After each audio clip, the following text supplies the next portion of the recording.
Welcome to the space where creators have aligned a positive and intellectual collab of open minds for sharing and learning from one another. It's a vibe. We do Rosa podcast on the mic. Subscribe, educators spitting bars. I guess you didn't know I'm multifaceted and humble, checking off life goals. The classroom is my comfort zone where I plant and sow seeds of knowledge, compassion, empathy, and hope. Reading is the key to unlocking your potential. Countless benefits, including cognitive and mental. Regardless of the genre, books are highly influential. Go get yours, I'll get mine. Making strides, monumental. And rock with me and get down to this new jam. With my friends, I had a very simple plan. Educate the masses through books and life lessons. It's the grand slam. I'm out. Talo Falava, and welcome to the Reads with Rosa podcast. On today's show, we are celebrating Samoan Language Week through storytelling, advocacy, and sharing of life experiences. Today's guest is an advocate for our Pasifika rainbow community. He is a dancer, a writer, a role model and mentor, an academic, and a son. He recently graduated with a postgraduate diploma in dance studies from the University of Auckland, and he is currently working on his master's from West Auckland. Welcome to the show, Iatua Taito. Yes. Thank you. First and foremost, thank you so much, Rosa, for that beautiful introduction. Especially my favorite but in the introduction was West Auckland. Yep. Represent. But yeah, thank you so much for having me. I'm so excited to share a little bit about my story, and hopefully it does inspire another person. And yeah, I think so grateful. I mean, so grateful. Yeah, you're grateful, and I am super grateful. I appreciate this so much. Like I know everyone's probably like, she says that every week, but I truly appreciate, and I'm so grateful because when I reach out to people to ask them, oh, would you be interested to come on the show? It's always nerve-wracking because it's like, oh, what are they gonna say? Everyone's busy. So when I reached out to you, and you're super busy, like for real. So when I reached out and you responded straight away, I was just super humbled, but really honored that you're here just to really share a little bit about who you are and just the work that you're doing in our community, but also at the University of Auckland. I think that's important to highlight as well. So, before we get into our talanoa, I like to give the guests an opportunity just for a brief introduction. Family, shout out your family, your support crew, your villagers. Go ahead, Tua. Yes, my name is Iatua Felagai Taito. Shout out to my parents. They're the ones that I love the most, and I do anything and everything for them. My late mom who passed away, Anita, and then my dad, Autanga Vaia, as well as my siblings. Shout out to my siblings as well who have been there for me through everything, as well as being a part of the villages of Salailua and Lano and Savai Samoa, and as well as the people that I study with, as well as the departments that I'm a part of. So Faculty of Creative Arts and Industries at the University of Auckland, as well as the Faculty of Arts, but the department being Pacific Studies. Shout out to those faculties who have believed in me and still wants to support me, even though like I'm the king of procrastination and last minute things. So it's very, very grateful to be a part of those departments, and so shout out to all of them, as well as the University of Auckland because I work there as a tutor. So, and so it's really nice to have that support. But yeah, and my best friends as well, Kiri, Damien, and yeah. Well, thank you, Tua. That was great. And it's cool, man. You have to. It's important, It's important that we acknowledge, the people who, are standing by you, standing with you, walking with you on your life journey, supporting you. So that's cool, man. Got to give people their flowers. I wanted to ask, like, what are your first memories of dance. Now, I should say that I know there are different layers to your identity, and we're going to get into that. But what are your first memories of dance? Yes, first memories of dance. I genuinely think it was, I think Ifakasa, like being a part of Ifakasa Ranui. I think that's when I guess dance like happened, and it wasn't kind of like, it was kind of one of those things that you just had to do. It was like mandatory, and it was fun, you know what I mean? But like I never thought of anything else. Like it was aesthetic, it was praising God, it was fun, the collectiveness, the community.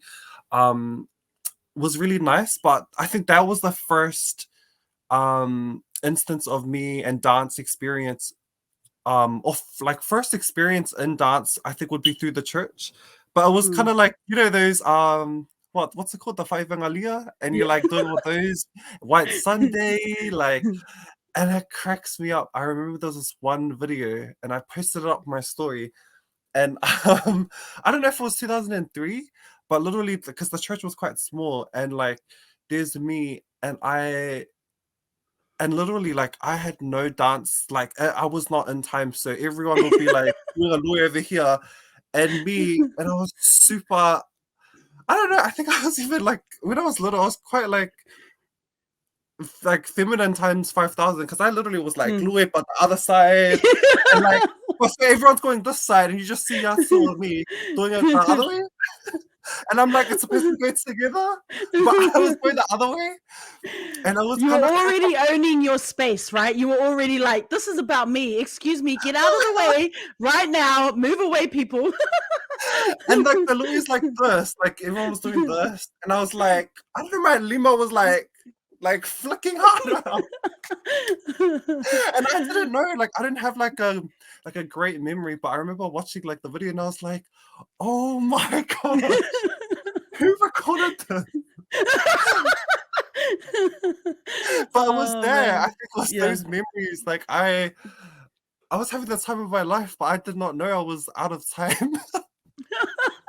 I love what you just said. You were having the time of your life. Like that's so important, eh? And it's so funny to, it's when you're reflecting on this right now. But the thing I'm getting from it is like you were having the time of your life. You're a young kid just out there doing your thing. Yeah, Pulenga stuff.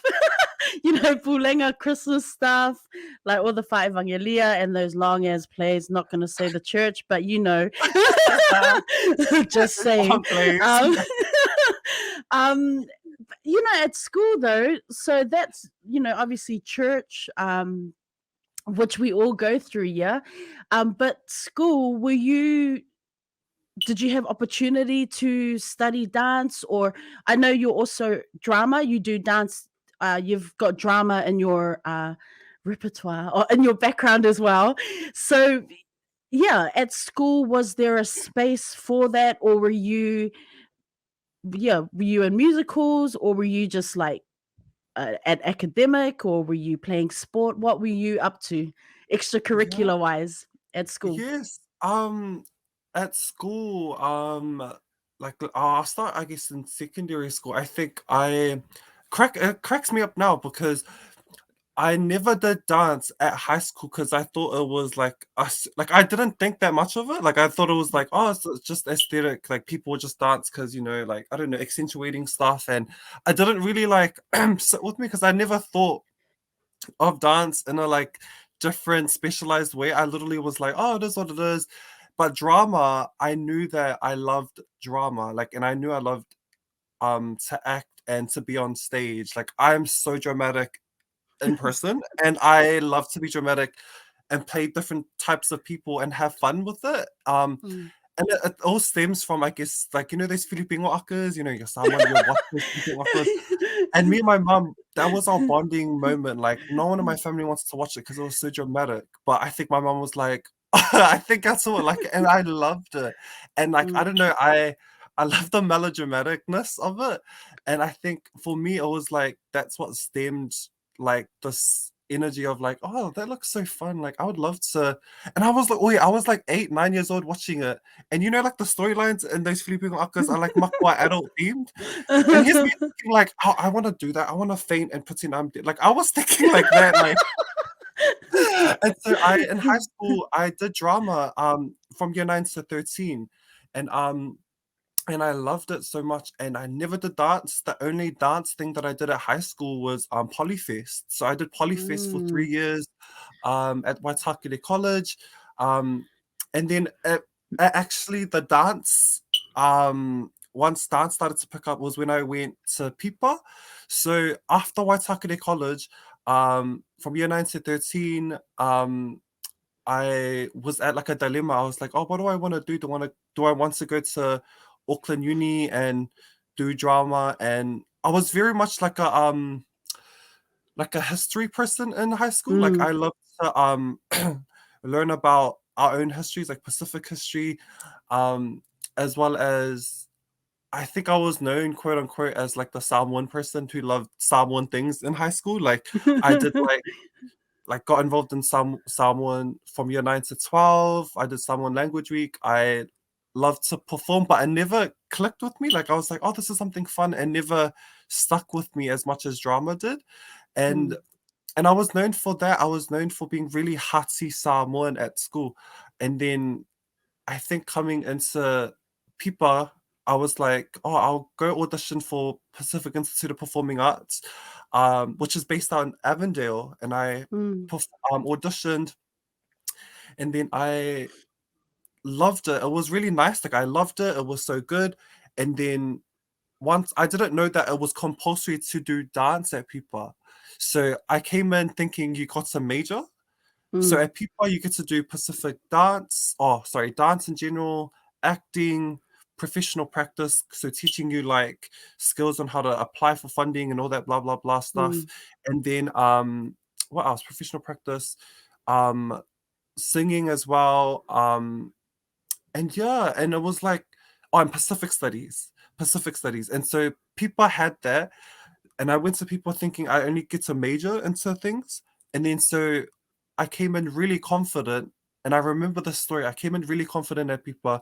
And all my friends, we all met them. Like we all met each other. And we were like going to classes, and they had dance. And I was like, oh, have fun, sis. Like, have fun, bro, at dance. Like, I'll see you soon in our acting class. And they're like, oh, Tua, your name's on the roll. And I was like,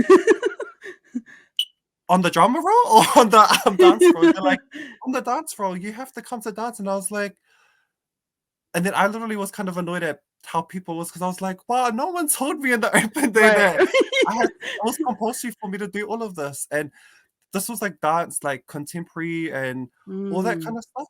And I was like, what the heck? I didn't come here for people. Like, I didn't come to people to do dance. And then I went to dance, and I think bit by bit, I think the dance tutor, Kathy Livermore, incredible contemporary dance artist, of Māori descent, she came in. I think she was trying to like help me, because I came in with an ego. Like I literally came like, I'm not supposed to be here. I'm an actor. Like I'm a drama major. Like I'm not supposed to be here. And they're just like, everyone's kind of like, this guy, yeah, like, hey. Shut up and just do the class.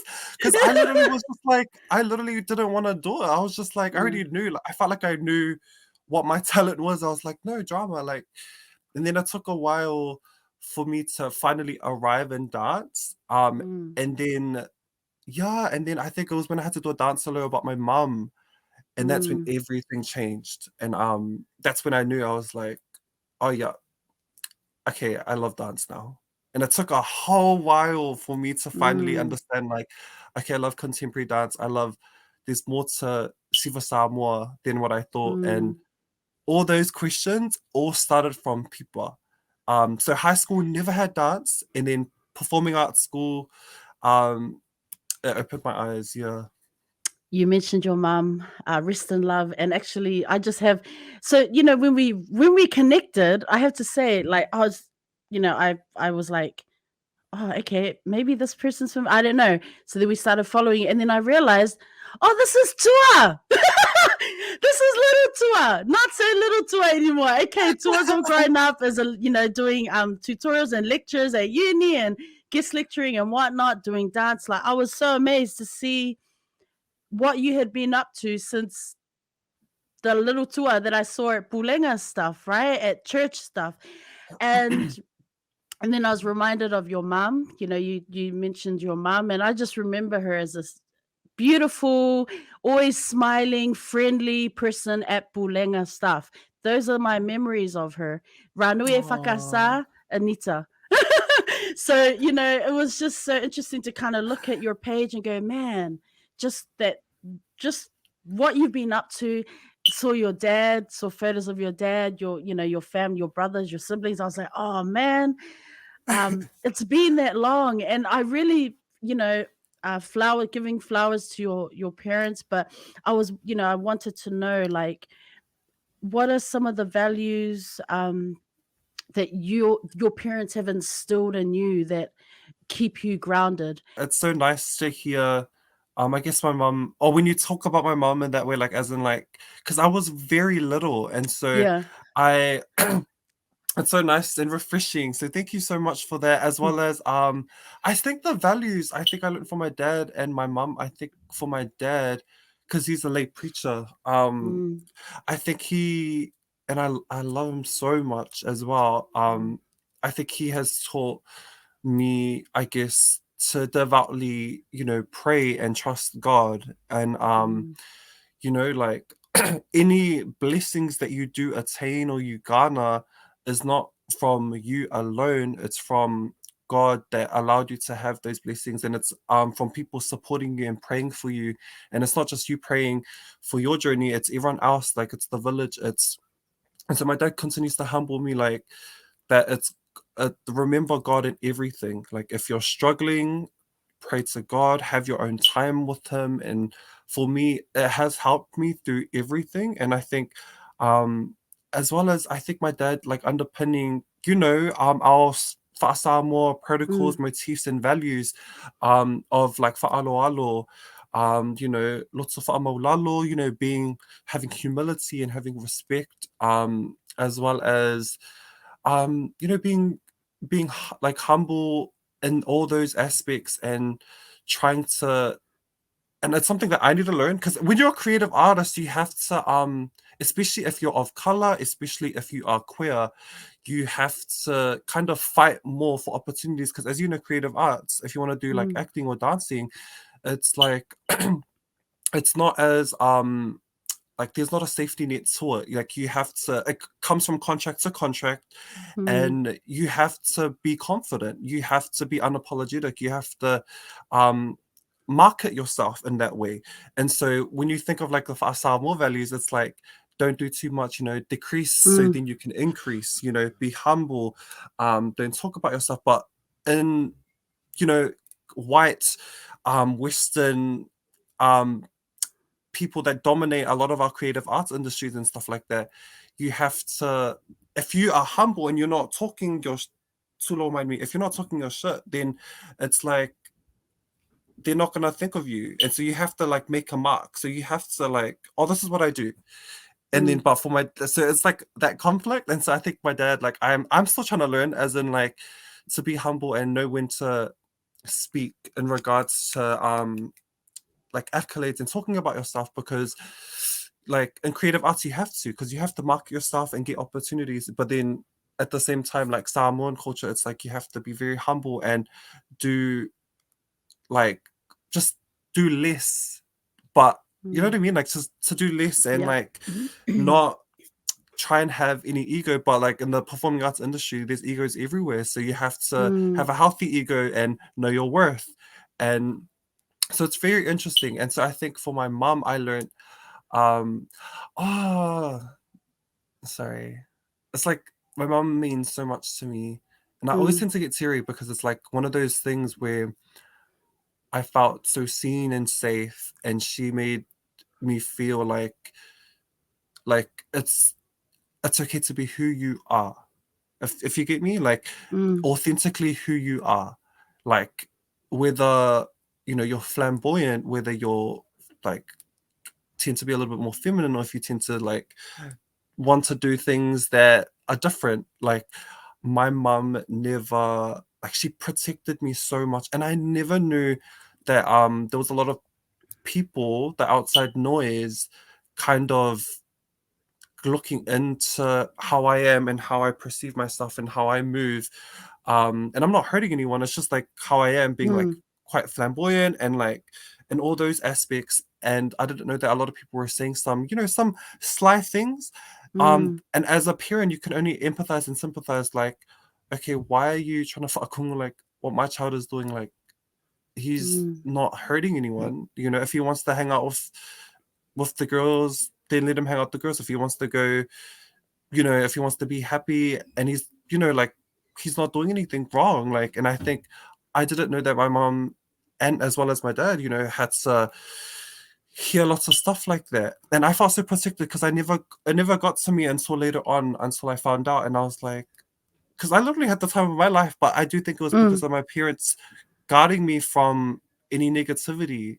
And so I think my mom allowed me to feel safe, authentically being who I am, like just being who I am. Like, and my mom was always like that as well. Like my mom, she was very authentic. Like she was not like anyone else, and she was always herself. And I think she allowed me to be myself. And my dad instilled in like the Christian and Samoan protocols to kind of underpin who I am. And so, yeah, I think those are the values. Those are the values. It's that was beautiful, and I thought that it was important to mention your mom and dad. Excuse me, just because like your journey is them, like their sacrifices, for you and your brothers. Like when I look at what you do show on through on your page, they feature heavily in that, as well as your siblings, and I just think like a lot of the times we don't give enough flowers to Right. our parents, right? They just want the best for us, and that kind of stuff. So I wanted to mention them and acknowledge them.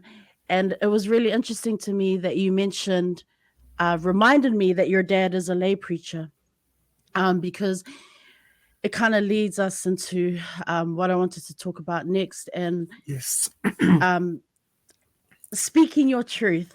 Okay, so earlier this year, there was a piece that was written about you on stuff, your story, a bit of your journey on stuff.co.nz.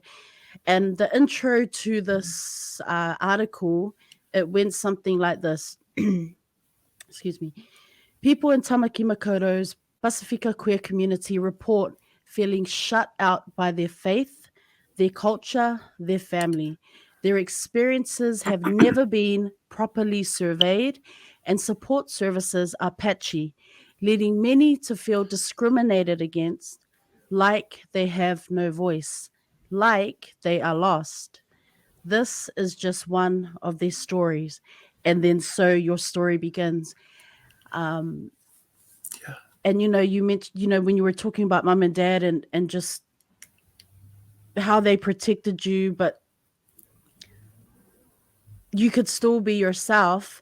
But then you read this article and you realize just that, just the differences, right? Because you got family, but then the church doctrines, the church, like you seem to be someone of faith, right?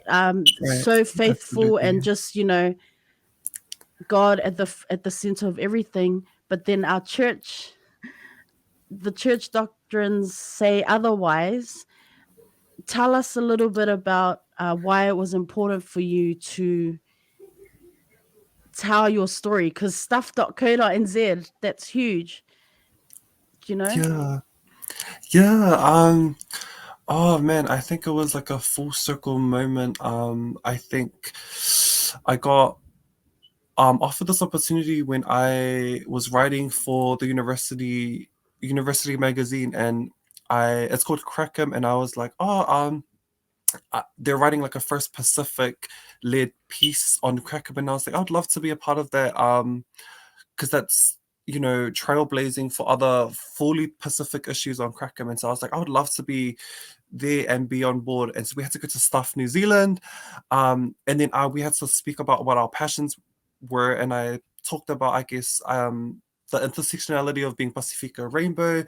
And then a journalist came up to me after that and was like, so funny, the day before, we came and pitched for a project and we needed to find someone and people to work on talking about those lived stories that do not get told in the public mainstream platform. And you literally said this is your passion, and you've worked at because I've worked as an NGO, I've done a lot of stuff with Pacifica Rainbow communities. And so it was so funny when they said that. I was like, oh my gosh. And I didn't know if I was willing to tell my story. And so I was kind of in discussions with them, and I think I had to pray on it, and I had to vent to one of my best sisters. Her name is Robin Capitini, love her to bits.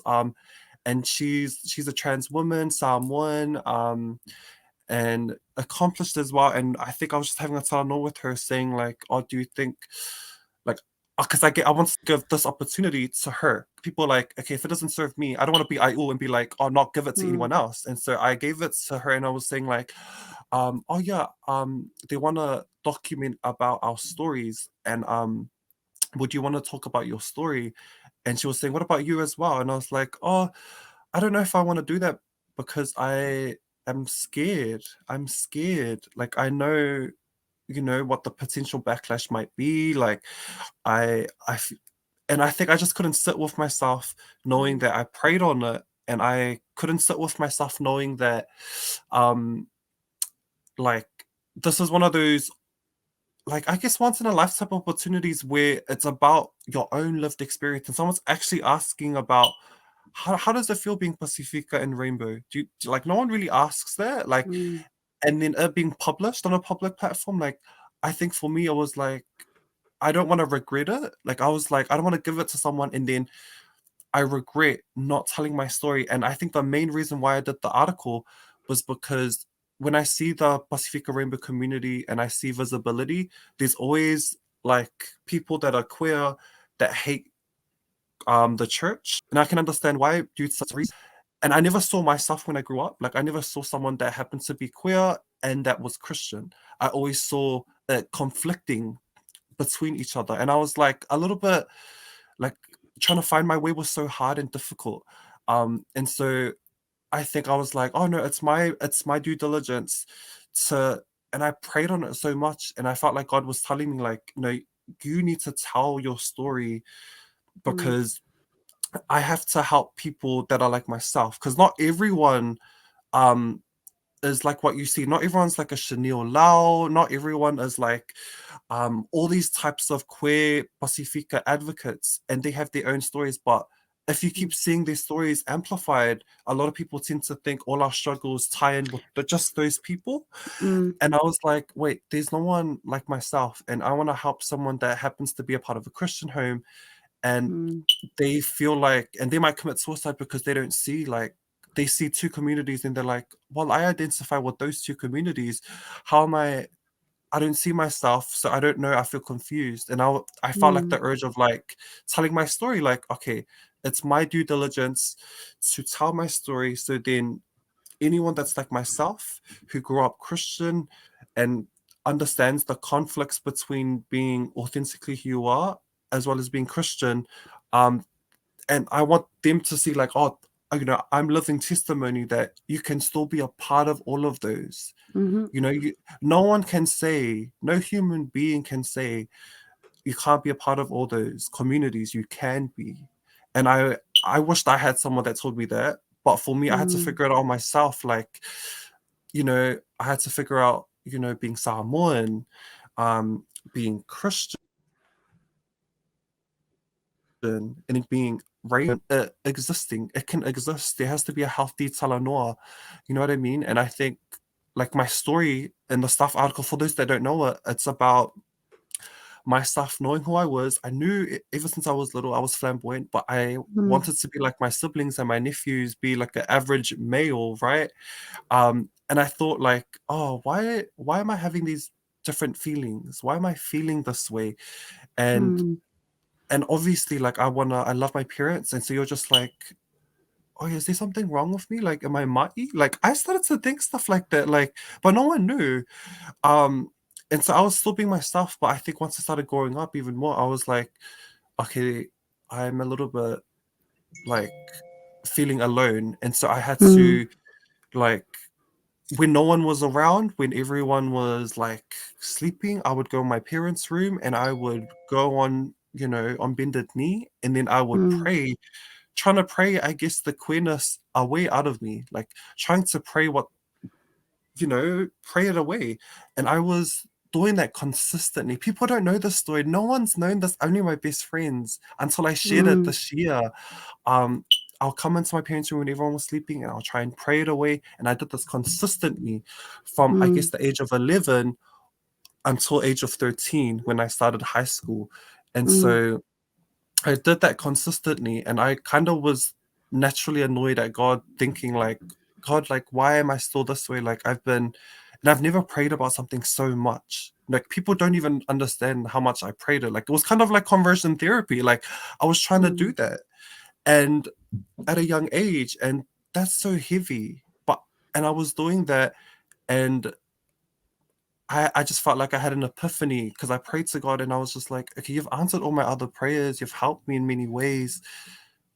Hasn't this prayer that I've been saying consistently, why hasn't it been answered? And then one day I woke up and I was like, no, you did answer it. Like, God, you would have changed me if I needed to be changed. Like, because I've prayed on this, manifested this for ages.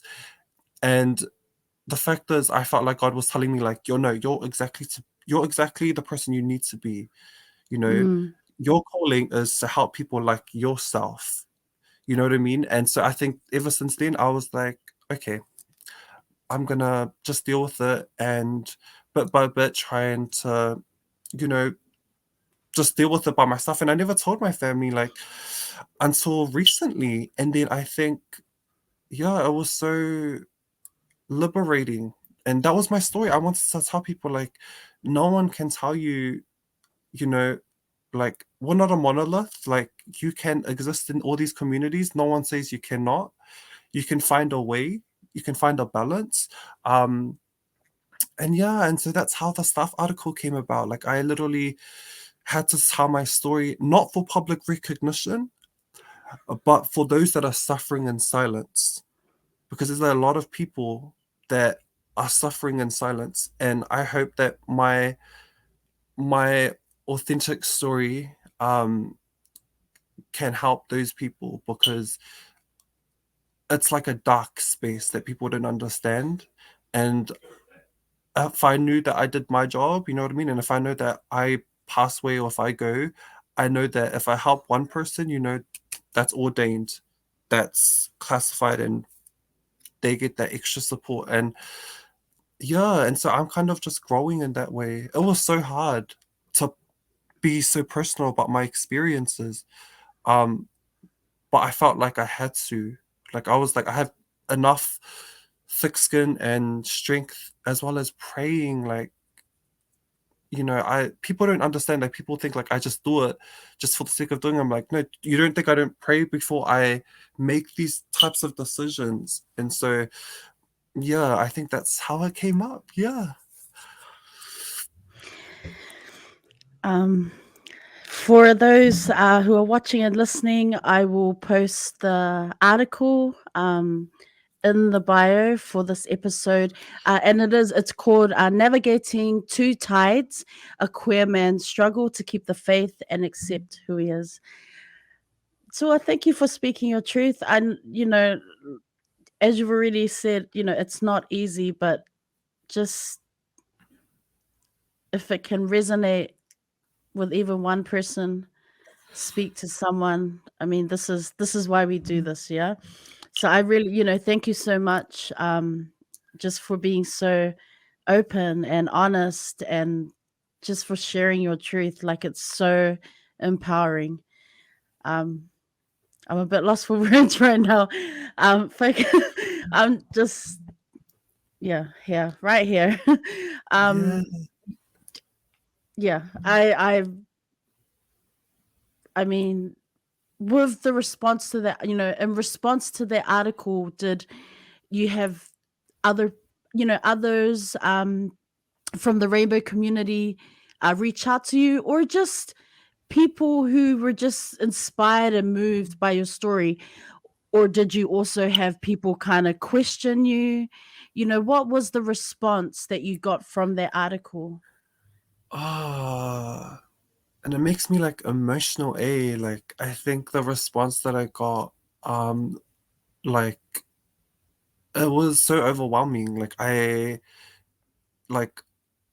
people that are Christians or people that know me or people that I thought wasn't going to fully like accept it or like all that kind of stuff, like the feedback from my ainga and from people outside was very, very positive, and they were just, it was one of those things where people were kind of saying like, oh, we wanted to have a conversation with you, but we just didn't know how.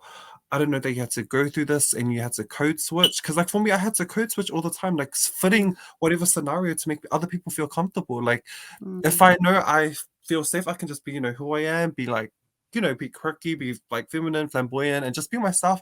But then in different scenarios, you would have mm, to, like, change your behavior because it's keeping yourself safe, but also making them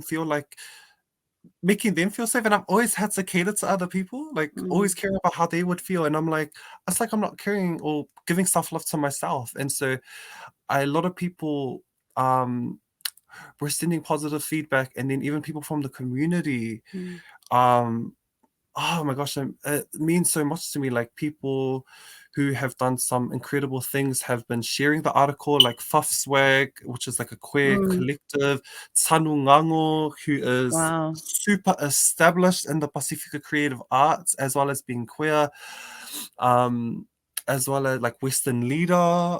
They also like reshared it.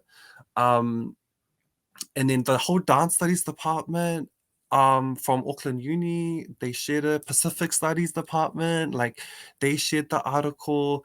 Um and and because I represent Auckland Uni so much, like I think a lot of it came from dancing, from Mm, dance, like um and that my master's performance is talking about, and I guess like a coming out experience at the same time as connecting those three communities together.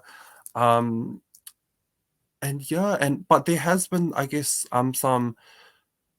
some interesting responses, and I am not surprised as well. Like mm, I do also want to emphasize on this podcast as well, like I have never said anything negative mm, about any specific church. And I want to say mm, that, like, and if you read the article, right, Rosa, if you read the mhm. article, it was Yes. very, I did not say anything negative about the church.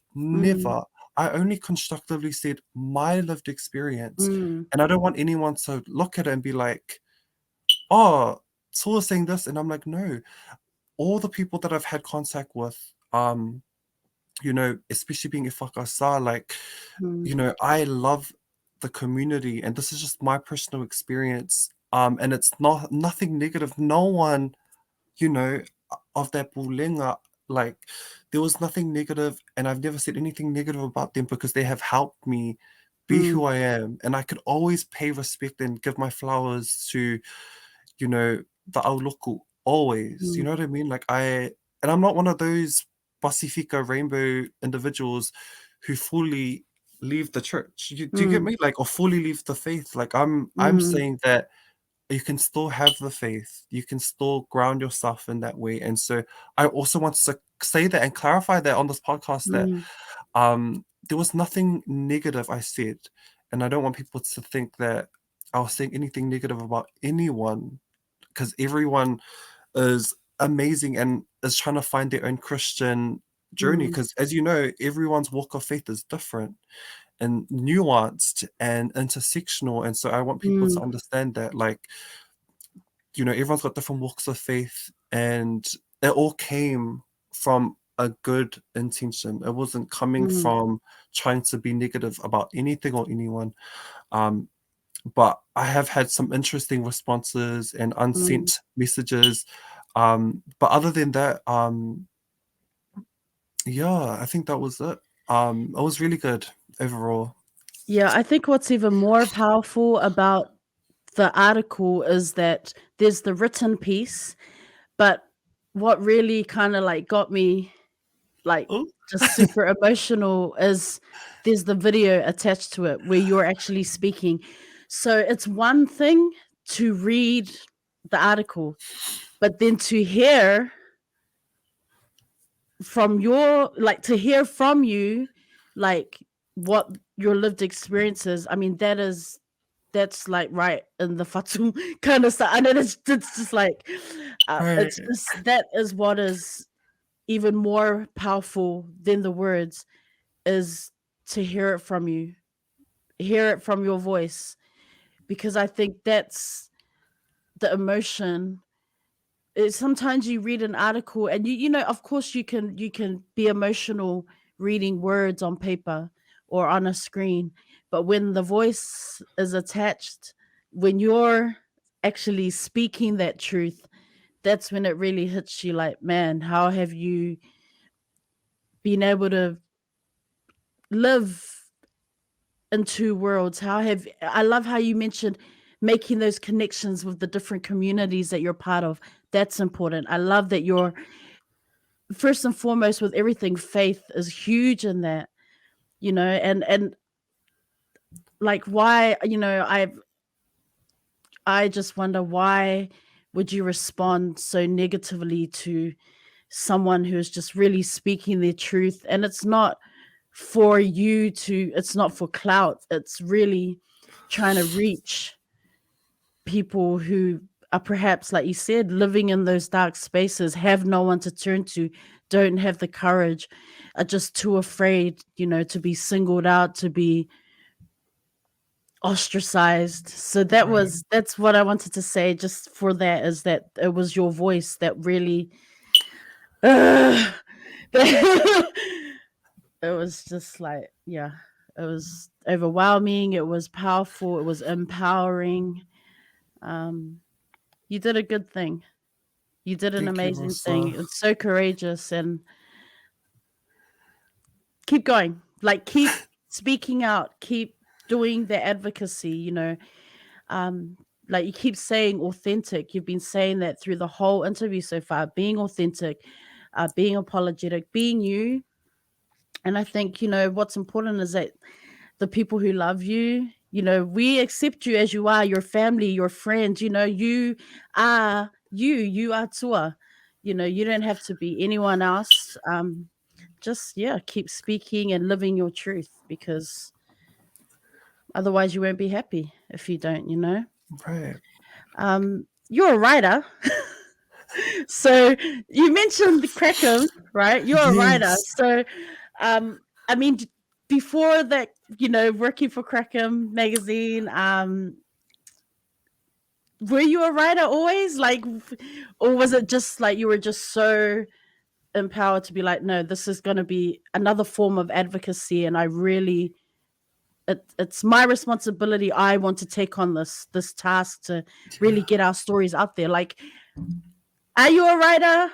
Like for real, for Yes. real? Yeah. Oh, Yeah. it's so funny. I've always loved to write, and it's always funny. I've always did it academically, if that makes sense. And Mm, so I would yes. always do it like that. And then, and then I think when Crackham came and I was talking about, I guess, my research and what it's about, it was like really nice. I was like, oh, this is so Mm, cool. Like, I feel like, and the only reason why I got into like writing, and start doing that field and performing arts, I guess, is COVID hit, and obviously lots of opportunities dance wise and acting wise was quite nil. And so I was like, oh, how else can you like, get stories out? And I was like, oh, through writing. And so then I started getting engaged in writing and mm, writing for Crackham, and it was crack up because like I wrote for it, and then I just kept writing for the magazine, and then it was like it was really nice, and I talked about so many things, and mm. because Crackham, like you actually don't see a lot of Pacifica representation at all. So Right. I'm one of those people that if there's a gap and there's no representation, then someone has to fill it, or else no one's gonna fill it, and it's just gonna be the same thing. And so yeah, it was like very much that. Like I always wanted to write our stories, and it's not just about like queer Pacifica stories, but like I talked about Pacifica pageants and beauty Yes. pageants, beauty Yes. queens, That was and cool. they were my friends. They were my friends, and Yes. one of them was like Miss Tongan International, which is like a whole new thing, and it's never happened before. Usually it's only one person that gets crowned, and there's like another crowning, so there's like lots of like jazz around there. And then Miss Five Crowns, which is like quite a Western beauty platform pageant, and someone who is like the first Samoan, first Pacifica woman to win that pageant. And yeah, and it was really interesting, and I love to talk about Pacific stories or Pacific dance, Yes. because you 'Cause never see dance openly like on like journals exactly. and stuff. Like no one cares, and I'm like, no, one person might care. There is someone out there. Come on. There's one person, yes. But quickly, I'll just get my charger really Yeah, quickly. go ahead. Go ahead.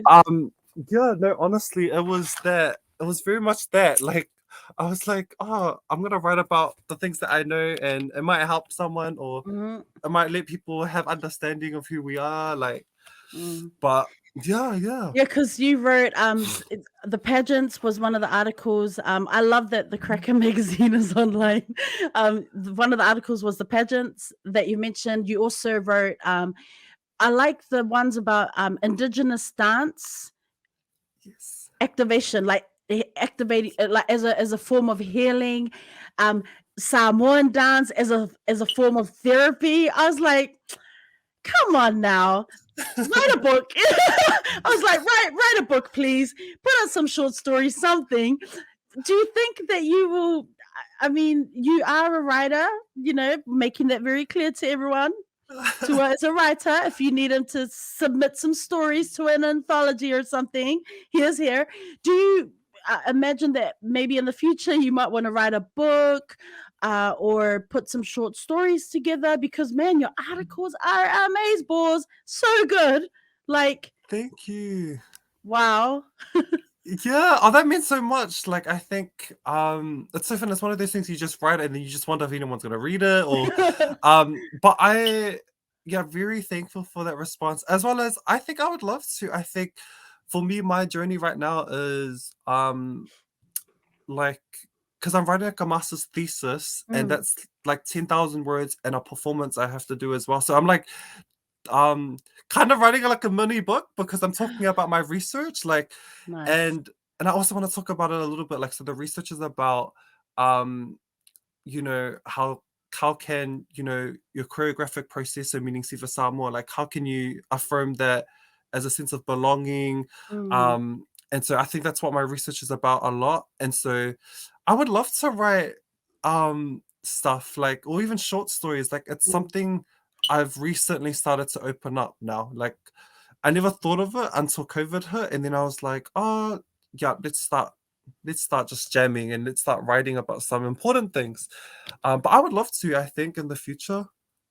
That's awesome. I was going to say you are a guest lecturer. You recently, congratulations, new position for semester 2, graduate teaching assistant. Amazing. That is so cool, man. And, what is it like to go from student to teacher, mentor, lecturer? Tell us about that Yes. experience. Yeah, I think it's really interesting, and I have so much respect for you, Rosa, and for those that are teachers, because oh my gosh, like, the people don't even understand like how hard it is, and I guess the mental health aspect of it. And like, even if students were shitty, like, you know what I mean, like, you're dealing with like a lot of people who have like, you're dealing, and you're like the front of that. You're so visible, and so you have to be very professional, and you have to learn about stuff. And I think I started to realize, like, I can't be a stereotypical Balangi version of what a tutor is. If you get me, I'm like, no, then I won't be being myself. I have to be myself, and myself is being relational. Myself is, you know, being real, being raw, and like, and I don't know, like it must be going well. Like if I'm being myself and being a tutor and reframing it the way that I am, and not trying to be like this stereotype or this archetype of what teachers or tutors are supposed to be. And so I'm kind of changing it, and I guess decolonizing it, because you know what I mean? Like, you know, a lot of people don't have relationships, or like, I guess that VAR like isn't really established when you come into a Western institution, colonial institution, and you don't have that full connection with a GTA, like a tutor or a lecturer. Within Pacific Studies, which I love, and dance studies as well, is that you actually get to know them a little bit more. Like we actually care a bit more, and like our pay scale might be like this, and it's going good, but naturally for those that love and want to serve and help students genuinely, you go the extra mile. And so for me, I love to do that. Like I love to check in. Like I wish people would check in if I didn't send my assignments. Like some tutors don't even really care. They're just like, they don't. And I follow up emails to everyone. I'm like, where the heck is your assignment? Like, I don't say it like that, but I'm like, where is your assignment? Like, but it's like that kind of thing. Like, it's little things that make you know, the students to feel valued. Like when I see a student that's not turning up to classes or anything, I wish there was a tutor that kind of gave me like an ultimatum and was like, okay, what's happening? Let's meet, tell me your story. If you are willing to, it'll be confidential. We want to help you succeed, because I genuinely want everyone to pass, because you know what I mean? Like what kind of teacher or, you know, lecturer or tutor doesn't want them to learn and pass at the end of it? Right. And so for me, I think it's so interesting. It's like more responsibility. And I'm not gonna lie, I love being a student a little bit more. You know, I love it's so nice to hear you share about this, because yeah, man, like the whole mental health aspect to being an educator, to being a tutor, to being a mentor, it is draining. It is because, you know, like you said, like expectations. Well, first of all, representation is everything. You know, fostering and building those connections and building rapport with your students, with your learners, with your dancers, um, super important.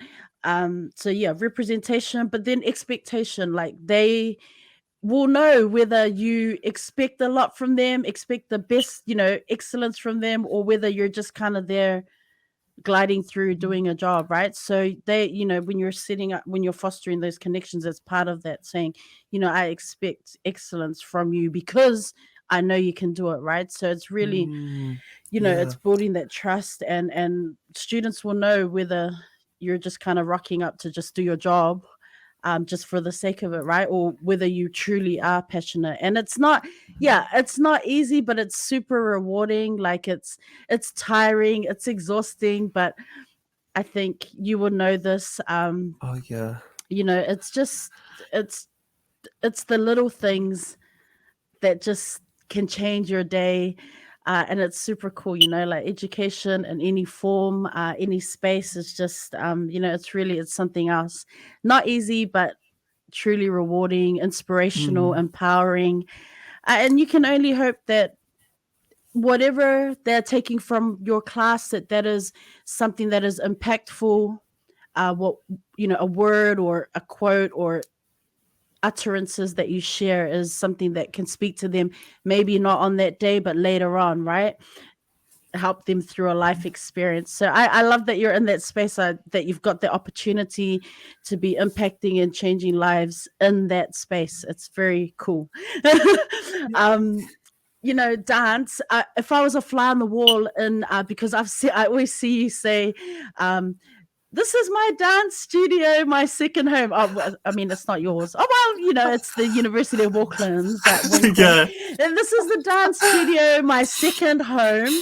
And I wonder if I was a fly on the wall in your learning space, where you're working with some of your students, what would I be hearing? What would be the vibe? What would I be seeing? Yeah, I think you will be seeing I think you'll be seeing like wrong, you're getting it wrong. Nah. Not quite, nah, jokes. No, I think you'll be seeing like a lot of a lot of sweat because we start like everyone's sweating, and I think and I'm trying to like be one of those ones that actually do it with them as well. Sometimes I don't, I'm tired, but I'm like I feel a little bit wretched like not doing it. Like I'm like, oh nah, who am I to tell them we're kind of like the same long. I'm like, oh, let's do it. And so I would probably be participating with them.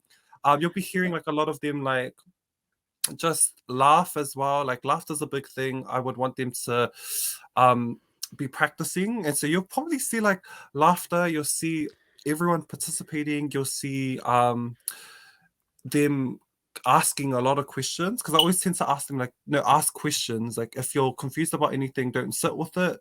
And there has been like a little bit of a vibe where people would do that. And so I'm trying to break that pattern from some students. Like if there's something like you need to address and it's like not fitting with you, or this body movement is like, I don't know, isn't for you or something, let us know so we can tell you and help you out. And so I would want them to ask heaps of questions and to not have a dead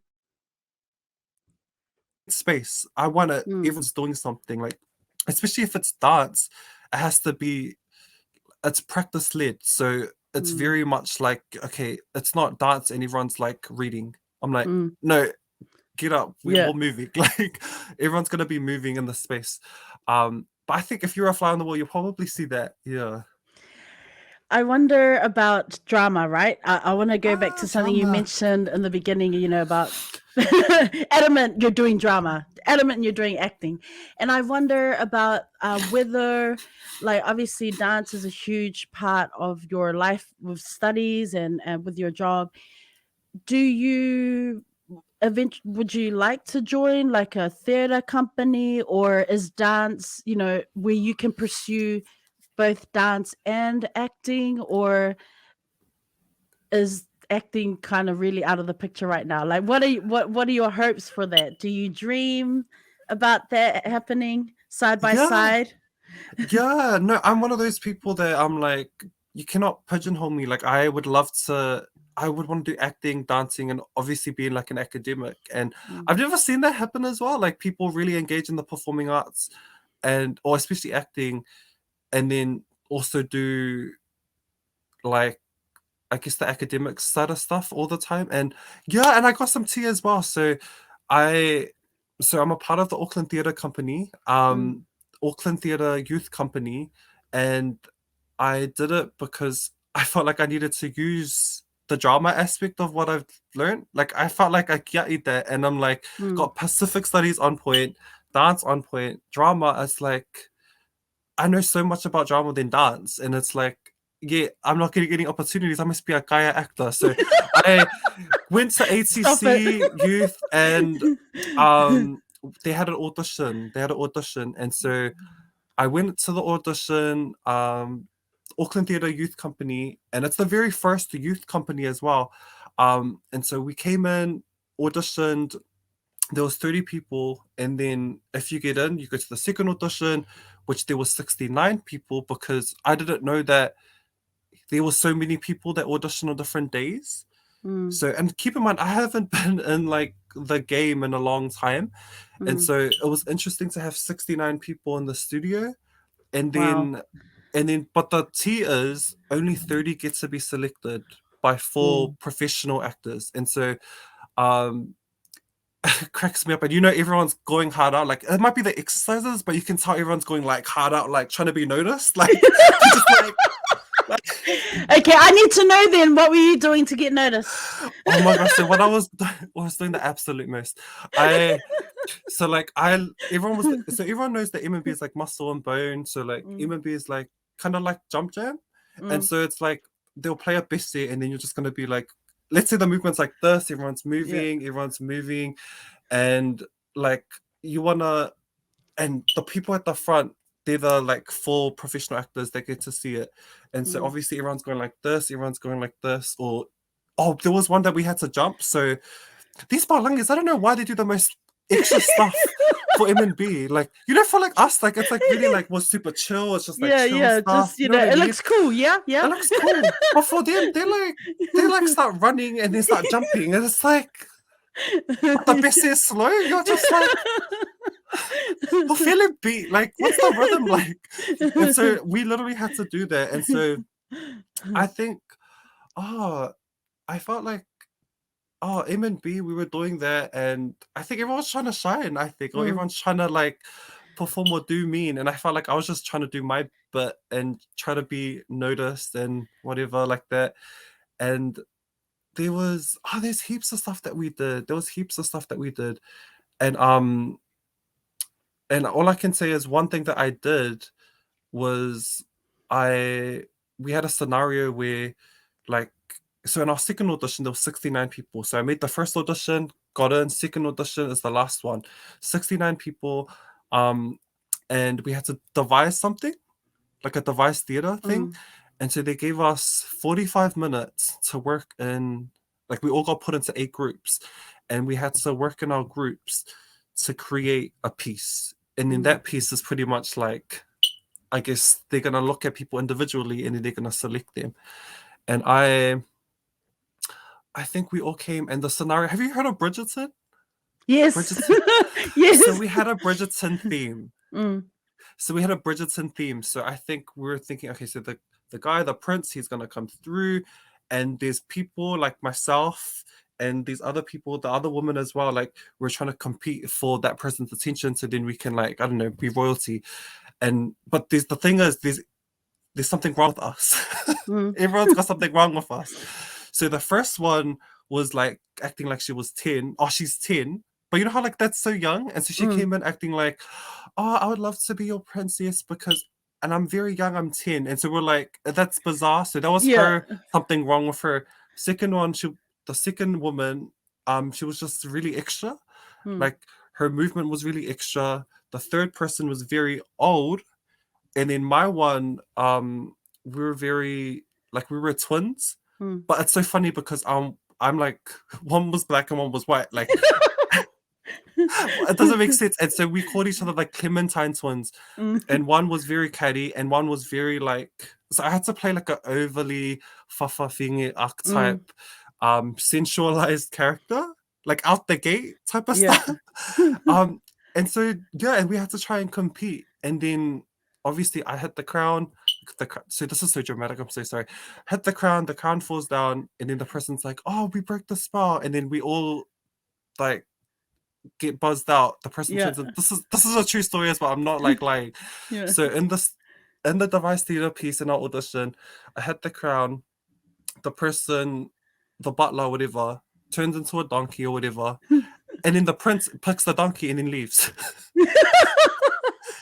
And that was it. And then I guess I must have done well as in that theater piece that I got into the company. I got into the theater company. Congratulations. And I tend to forget how out the gate drama really is. You know what I mean? Like dance is interesting, and because I'm like strategically like sometimes content or Siva Samoa, that's like where I'm based. And then coming into drama, it's like opens your mind because you have to be open. Like I had to cut all the analytical stuff and just be like, okay, you have to just be present in the moment. And I forget how open everything is. Like you have to be used to being different characters. And so I was crack up because that was my audition, being someone like that and coming in. And I think I must have, and because it was quite diverse as well, I thought I was like, oh yeah, I'm just gonna add the Pacific Island humor a lot in it. And then I guess that's what got me into it. But yeah, I think acting, I really do want to get into that seriously because then I'll just feel useless. I'm like, how can I learn this stuff and I'm not even getting opportunities outside of it? Like, because I got the qualification for it. It's like, okay, to a percent. But yeah, that's the little audition That is scenario. awesome. Woohoo! Congratulations. That's huge. Yeah. So So even thinking about it cracks me up. I'm like, no, I did the absolute most in that audition. I'm glad you did. You just, when you were explaining that, I was thinking back to something you said right at the beginning about, drama, like being like just kind of just owning it, right? Like really it's kind of like you put your inhibitions aside and you just really, if you want something and you're in this particular space, you have to own it, right? Yeah, Like you can't you have be to. you can't be like, I'm just trying to be humble over here, like, You you know, can't. You you like can't. in that space that you were in, which you said, so I mean the contrast with dance space and then acting, I mean you can't be like, you've got to fight, I guess, dramatic, but fight for your spot, like, Right.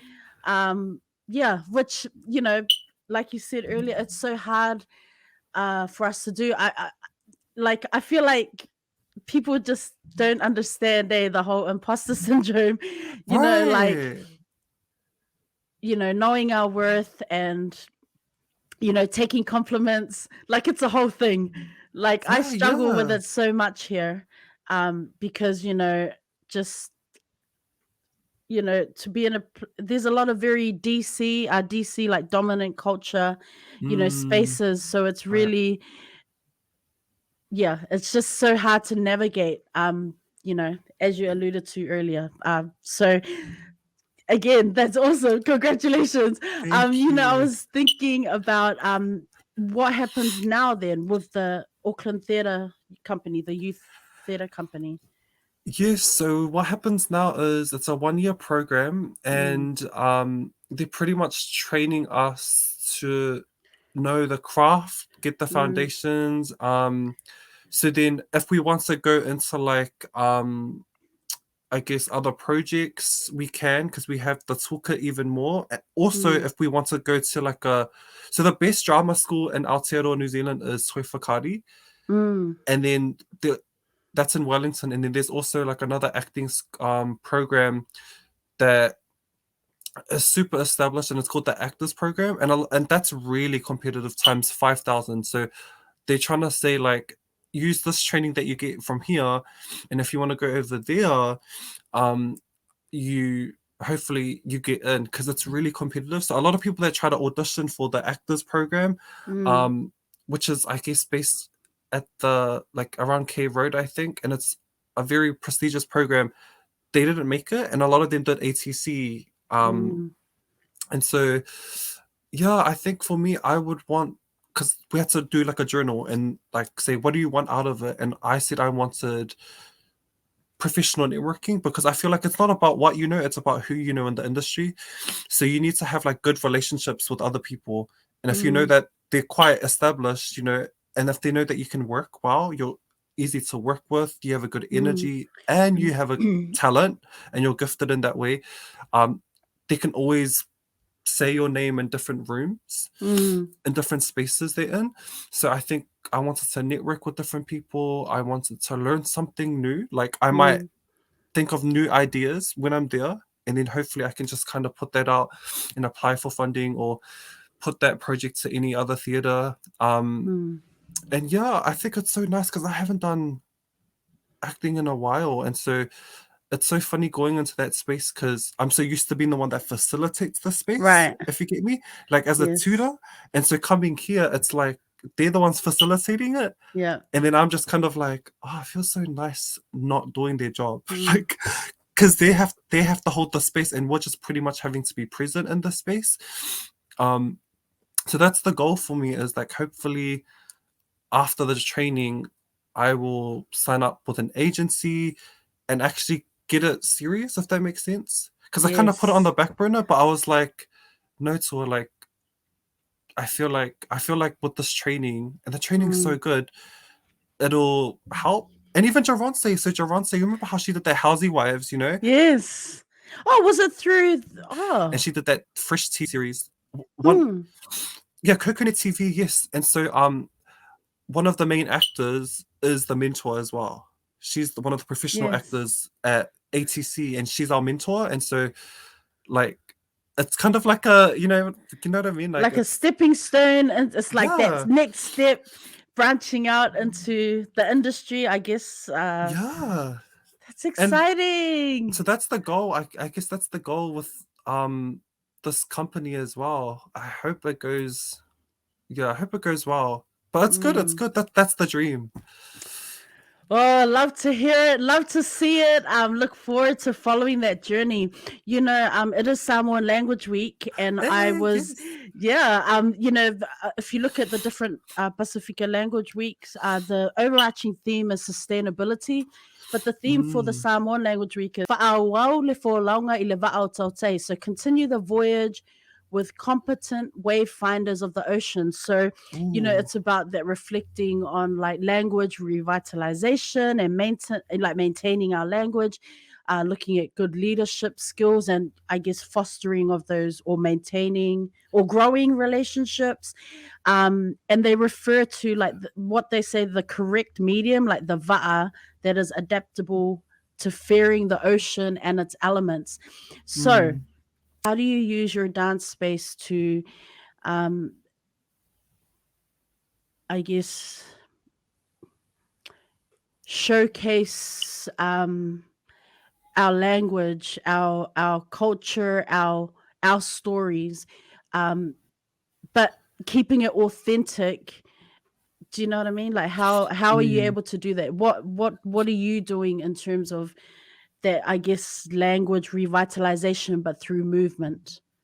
Yeah, I think my answer to that is that because and I don't know if this is gonna sound contentious or controversial, but like we all know that Samoan culture, it's adapting and it's evolving. You know what I Yep. mean? And so, like, especially within like language, if you're not even fluent within the Gagana Samoa, you can use Siva, and I feel like a lot of people don't really talk about it. Like, Yeah. you can use Siva as a way of reclamation and telling your story, because I feel like I've seen so many people have different identity, crises because of maybe being a Fakasi, or maybe being of the diaspora, or maybe like being actually born and bred in the island, like in Samoa. And I'm like, Siva Samoa is like a way to, unify everyone, that everyone was an even keel. Like, I think, because for me, I think I use it as to who I am, inclusively, if that makes sense. Like, I know that, you know, it's unifying, it's different, it's beautiful. It's like it's more than the aesthetic. Like, it's not about the beauty, like it's about the truth. And so sometimes the truth is unsettling. And so you can use Siva in a contemporized way, and that can still be paying homage to Yes. our mea Samoa. Like, you can contemporize it if it comes from, I guess, the right intent. And we can see it. We can see if someone's gonna whaakaalo, our Siva, and you can see it when someone's actually doing it from the heart and is telling their stories, because not all Samoans are the same. And so I don't want people to think like there's a monolith, like all Samoans are this way. I'm like, no, there's different variations of people that are Samoan, but they're all different. And so Siva, you know what I mean? Like, using dance as a medium can be our to different Yes. voyages, because not everyone is the same. And so I think for me, I see it as, like, for example, Siva, people see it gracefully, and I've done a lot of stuff on Insta, which is like, and it's beautiful, and I've done lots of like graceful, aesthetically pleasing types of dances, and I have like archives of me contemporizing it and making it more nuanced and not just graceful, because us as Samoans back, pre-contact times, we weren't just graceful, we Right. held mana, and we were quite there was a lot of tribal warfare. You think about all these themes of Nafanua, who happens to be a woman, which is even better.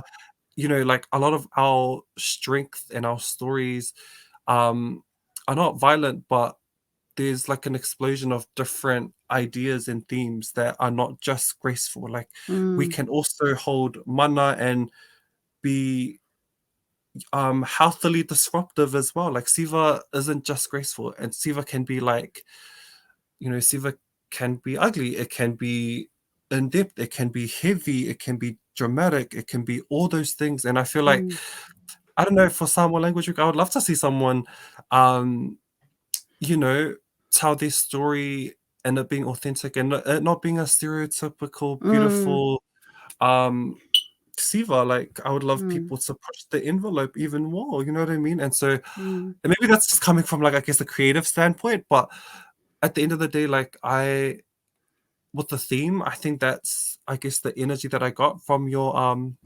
festival. Self-care. I ask everyone this. How do you look after yourself? I think self-care wise, I think it cracks me up because I used to be that person that goes to uni and I used to socialize, do work, but go to different people all the time. And I feel like I've grown to the point where I feel like I go straight into like the area that I'm supposed to be in. I only stay there, like I only stay in the studio and then I come back home.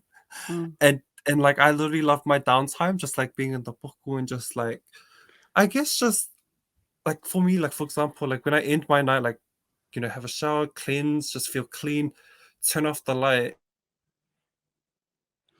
and then I just kind of just sit still, just kind of pray on it about like everything.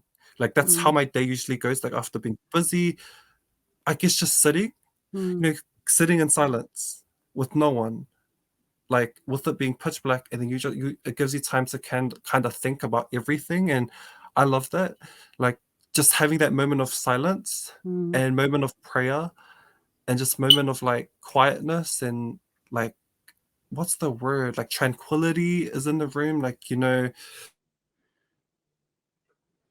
it's just empty and it's just sitting in it, and I think I love that. Like it gives me self-care because it's like it's always hectic on my end, and so having just the moment of silence of doing nothing and just being present in the space without having to think about anything is nice. Not thinking, just kind of just like, like I'm so weird like this. I'm just kind of just like looking into the darkness, just like, And then I'll just randomly be like, oh, there's my shirt. Like thinking like my shirt was in his room. Like it was in my brother's room. Like, why does he have my shirt? And so it's just kind of like I have moments of like that, like just sitting in the room, it being dark and it just being like, wait, who took my meal? Like, and so it's nice. I think that's my arbitrary like self-care moment, is just being by myself and not thinking about anything and just and then having that conversation with God, I guess, like bit by bit, just like internally. And that's the best feeling, even thinking about it. It's like nice. Yeah. If a book was written about you, what would it be called? It would be called The Reawakening of Being a Part of, of being a part of their communities, I think. Reawakening of being a part of their communities. That's just out of the top of my head. Okay. Well, start writing your memoir. just putting it out there. Let's manifest this. Let's do this. And do you, I mean, if you're a writer, you must be a reader. I mean, do you get time to read anything that is not research based or connected to your masters, or is a lot of your reading these days really connected to your work? Oh, it really is. It's so hard now. Like it really is a lot of like there's a book and it's by Yuki Kihara, I'm Oh, pretty yes. sure.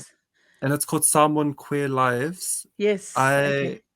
A lot of my research came from that book, and that book kind of like opened up doors that I never knew could be opened. And so I think that was one of my favorite ones. And because of that one book, that's what made me like go full spearheaded on my masters. And the Harry Potter books as well. Like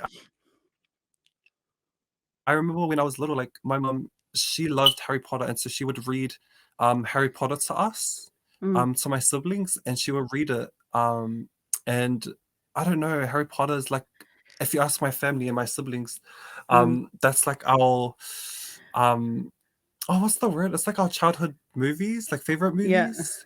You know Yeah. what I mean? And so That's cool. I think yeah, J.K. Rowling in that way, those books are on point, and it's such a positive memory. So I would say that. Oh, and Michelle Obama's book. Have you read that? Like the Mm. book. Oh, what's it called? Yeah, Oh, The what's it Becoming. called? The Oh, Becoming. Becoming. Yes, Yes. that's one of my favorite ones as well. I read it from top to bottom. Yeah. There's a thing called Pursuit of Portia, which is like Mm. she's a reality TV star, Real Housewives of Atlanta, and she's also like her grandfather's legacy is like her grandfather's legacy is like with the whole civil rights movement and knows Martin Mm. Luther King, and so she's the granddaughter of that type of legacy, and she talks about her struggles, her faith, Mm. her journey being visible. Like, so people didn't know her journey before she was on a reality TV series. And Mm. so, yeah, and so I read that book. That's one of my good books as well that I love to read. And I'm so empowered by books where it has lots of like struggle but Yeah. triumphs. If you get what I mean. Like when you see those Mm. like amazing, and I tend to like to, and maybe I don't know if this is a bad thing, but I love like when I needed representation of like I guess triumphant moments. I would love to watch those civil rights African American movies where they are, because they're always going against so many things and it's so hard with the dominant Mm. culture, and yet they keep striving, and you know what I mean? Like they keep going. They're so Mm. resilient. And a lot Mm. of them are so, you know, quantify like excellence. And I kind of like to get that energy and put it onto us as well. Like, no, we should also be the same. Like, you know, keep striving and not settle for less, if that makes sense. You know what I mean? And Mm. so I love reading books like that about the civil rights and about history. Cracks me up in America, but not even in New Zealand. So I need Mm. to learn about New Zealand history. Um, but Mm. yeah, those are the types of books that I love to read. Yeah. Just been really awesome to like reconnect to I'm so grateful that you were able to come on the podcast just to share a little bit about your journey. And I say a little bit because there is so much more to you. I mean, I feel like we could talk for hours, but we don't have hours. You need to get to the studio and you need to, help Dan with the owls. But man, I think we all bring something to the table. I think, you know, the multitude of layers to your identity is not defined by one experience. I think you are resilient. I know you were just talking about stories of resilience and that empower and motivate you. But you too are resilient, and thank you for being inspirational. Thank you for being an advocate. You know, just for not just for your loved ones, but for the communities that you are a part of. I've um, really encourage you just to keep being authentic. I'm really looking forward to following your journey, continuing to follow your journey, and just to um, kind of see you get flowers for all the awesome work that you're doing in the community. So um, just stay encouraged, just be you. Um, I think that's all I have to say. I know you've just dropped these amazing gems, actually right throughout the interview. But if for final words, I guess from a dancing perspective, or from the arts, final words of inspiration that you could share to reach that soul, one person that's really questioning their Yeah. purpose. Oh, I feel like what I would say is um literally do what you love, do what you're passionate about, and the money will follow. Like I remember there's so many people that have said like, oh, like creative arts is this, you're not gonna get this and this and this. But ever since I started following my passion, um, I was receiving, the flowers. I was receiving, I guess, that monetary assistance. And money's not everything, but it is essential to live. And so, I remember like I had to kind of prove a point to some people in my ainga where I was like, this is what I want to do. And it's kind of like, oh, we'll see how long this lasts. But then funny, I'm like, well, I'm working here and I'm teaching what I love. You know what I mean? I'm getting paid to teach what I love, and it's really high as well. And it's like, I think it was kind of a full circle moment. And so whatever you think it is, if it's like in the creative arts or if it's like what society says is quite inconsistent within certain things. And if you keep following your passion, everything will align. Because if I didn't follow my passion, I don't even think I'd be talking to you, Rosa. I don't think I would be like doing the staff article. Like literally, you have to do it for yourself. Like I remember my brother was saying, like, there's always going to be naysayers. There's always going to be haters. You know what I mean? But you want to live your life knowing that you actually had the courage and the guts to go for a dream and to dream big. Like you actually, because if you wanted to do it and that's your passion, that's your niche, like go for it. Like, and if there's a lot of people that are not going for it and then it's too late for them, like the fact that you're already doing it, you know what I mean? Like it's good. Like just keep doing it. And so for me, I would tell that anyone that's watching, like whatever you're passionate about, like whether it's writing, whether it's like anything that might not come across as it being financially stable or quote unquote stable in general, it'll work out if you keep just following that innate calling. Like it's like you're supposed to be doing like Rosa, like your stuff, like with you doing your podcast, like I just feel like it's something you're passionate about, and then look at how amazing, like the amazing guests that you like that has been featured on your platform, and it's like it's that passion that drives people. Like if there's no passion, then it's like you have to not do it. Like move away from that type of energy, or you don't want thing a part of your orbit. Like if you do what you're passionate about, everything will align. And I feel like within your spiritual journey, your religious journey, your family journey, because it literally aligned for myself. And it's like I'm kind of like bit by bit, still striving for it. But I would tell people that like you follow your passion, it will align. It will align. Yeah.